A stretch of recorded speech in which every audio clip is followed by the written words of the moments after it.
அந்த உடல் மொழி அப்படின்ற ஒரு விஷயத்துல வந்து நம்ம வயிற்றை பத்தி கொஞ்சம் கொஞ்சமா நம்ம வந்து பார்த்துக்கிட்டு இருக்கோம். சரி, வயிறு வந்து இன்னொரு விஷயத்தையும் உங்களுக்கு சில நேரங்களில் சொல்லும். அதை பத்தி பார்ப்போம்.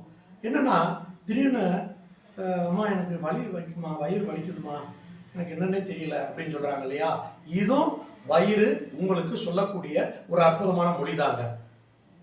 என்னங்க வயிறு வலி வருது அப்படின்றத பத்தி நீங்க ஏதோ ஒரு மொழி அப்படின்ற பாஷைன்னு என்னமோலாம் சொல்றீங்களே அப்படின்னா, ஆமாங்க, இந்த 50 சக்தி உணர்வு மூலம் தான் ஒவ்வொரு விஷயத்தை நம்மளுக்கு வெளிப்படுத்திக்கிட்டே இருக்கும். சரி, அந்த வயிறு வலி ஏன் வருது அப்படின்னா, நீங்க சாப்பிட்ட உணவு இருக்கு இல்லையா, அது ஒரு முறையான ஒரு உணவு இல்லாம, இல்ல ஜீரண சக்தி சரியா ஆகக்கூடிய இது இல்லாத சில உணவு, அதெல்லாம் உங்களுக்கு தெரியும். அதை பற்றியெல்லாம் நிறைய வீடியோ நம்ம வந்து போட்டிருப்போம். அந்த மாதிரி ஒரு உணவை வந்து எடுக்கும்போது இங்கே வந்து வயிறு ரொம்ப திணற ஆரம்பிச்சிடும். அது ரொம்ப திணற ஆரம்பிக்கும் போது என்ன கேட்டீங்கன்னா, அப்போ வந்து லேசாக ஒரு வலி அப்படின்ற ஒரு உணர்வு, ஏன்னா அதால் முடியலை. இப்போ உதாரணத்துக்கு ஒரு மிக்சி இருக்குன்னு வச்சுங்களேன். அந்த மிக்சியில் அதனுடைய அளவு என்ன, அதனுடைய உள்ளளவுக்கு தகுந்த மாதிரி தானே உள்ளுக்குள்ளே நீங்கள் போடுவீங்க. அதுக்கு ஒரு சின்ன இடைவெளி வேணும், ஒரு ஸ்பேஸ், காற்றுன்னு சொல்கிறாங்க இல்லையா, அந்த காற்று இடைவெளி வேணும்னு சொல்லி தானே போடுறீங்க. அந்த அந்த மிக்சிக்குள்ளே பூரா எல்லாம் திணிச்சா போடுறீங்க இல்லை இல்லையா?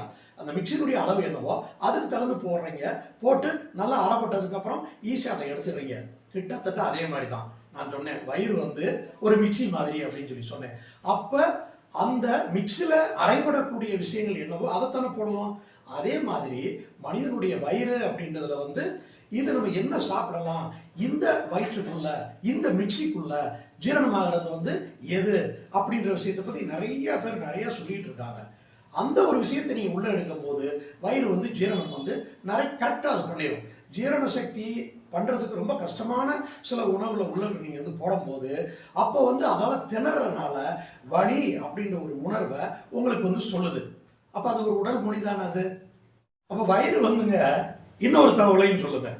என்ன அப்படின்னு சொல்லி கேட்டீங்கன்னா, அதாவது எந்த உணவை சாப்பிடணும் எதை சாப்பிடக்கூடாது அப்படின்ற ஒரு விஷயத்தை விட்டு, போன வீடியோவில் கூட போட்டிருந்தேன் இல்லையா, வயிறு வந்து ஒரு குப்பை தொட்டியா அப்படின்னு சொல்லி போட்டிருந்தேன் இல்லையா, அதே மாதிரி குப்பையை மட்டும்தானே குப்பை தொட்டியில் போடுவோம். வயிறுல வந்து எந்த உணவை போடுவோமோ அந்த உணவை மட்டும்தானே நம்ம வந்து போடணும். ஆனால் நம்மளுக்கு நாக்கு ருசி நம்ம விருப்பப்படுறோம், ஆசைப்படுறோம். அந்த மாதிரியான ஒரு நாக்கு ருசிக்கு அப்படின்றத ஒரு அளவை எடுத்துக்கிட்டீங்கன்னா பரவாயில்ல. எப்பயுமே எனக்கு இதுதாங்க வேணும், எனக்கு நாக்கு ருசி தாங்க ரொம்ப முக்கியம், உடம்பை பற்றி எனக்கு கவலைப்படலை அப்படின்னு சொல்லி சொன்னால் அதுதான் நாளைக்கு நோய் அப்படின்ற ஒரு கட்டத்தில் கொண்டு போய் நம்மளை வந்து நிறுத்திடுது.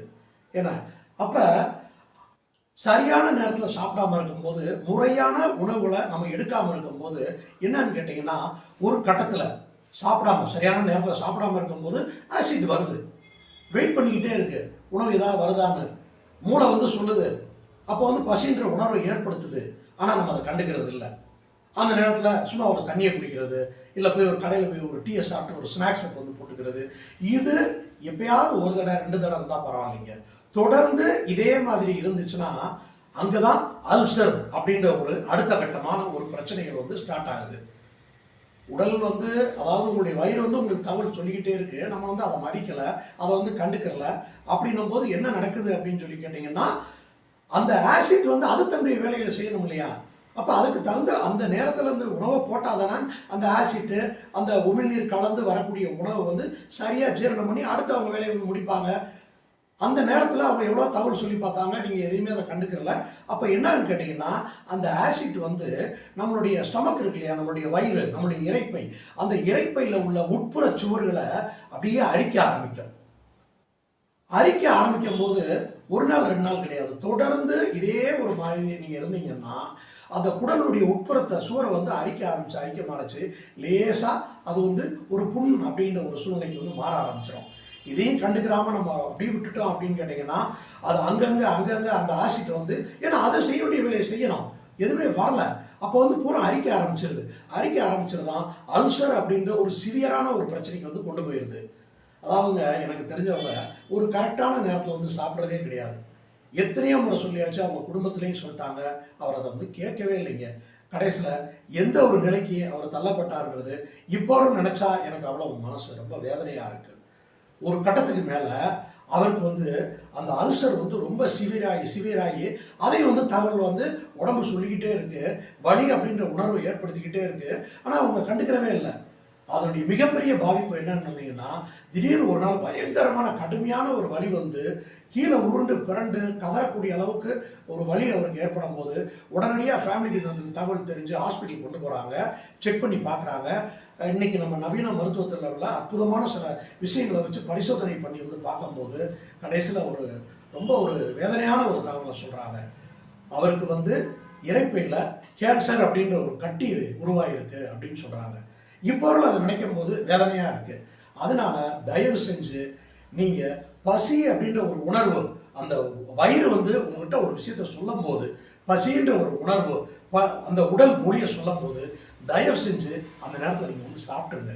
இல்லாட்டி இது தொடர்ந்து நடந்துச்சு, எப்பயாவது ஒரு நாள் அப்படின்னா பரவாயில்லைங்க, தொடர்ந்து இந்த விஷயம் நடந்துக்கிட்டே இருந்துச்சு அப்படின்னா, இப்போ நான் சொன்னேன் இல்லையா, அந்த மாதிரி ஒரு சூழ்நிலைக்கு தான் நம்ம வந்து தள்ளப்படுவோம். அதனால இந்த மண் சக்தி, இதே மாதிரி இன்னும் நிறைய விஷயங்கள் இருக்கு. அடுத்தடுத்து இந்த மண் சக்தி எப்படி நம்மகிட்ட தகவல்ல இருக்கு, நம்மகிட்ட வந்து எப்படி பேசிக்கிட்டு இருக்கு, தன்னுடைய உடல் மொழியை வந்து எப்படி நம்மளுக்கு வெளிப்படுத்திக்கிட்டு இருக்கு அப்படின்றத அடுத்தடுத்த வீடியோல விரிவா நான் வந்து சொல்றேன். நன்றி.